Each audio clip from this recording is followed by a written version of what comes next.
1861. Richard Gatling watches the Civil War kill more soldiers from disease than bullets. So this doctor has an idea: if one man could shoot like 100 men, armies would be smaller. Fewer soldiers means fewer deaths from disease, right? He designs a hand-cranked gun with 6 rotating barrels. It fires 200 rounds per minute. No rifle on Earth comes close.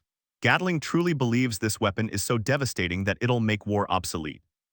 Countries will see this thing and just refuse to fight. He patents it in 1862, convinced he's about to save humanity. But here's where it gets insane: the Union Army barely wants it.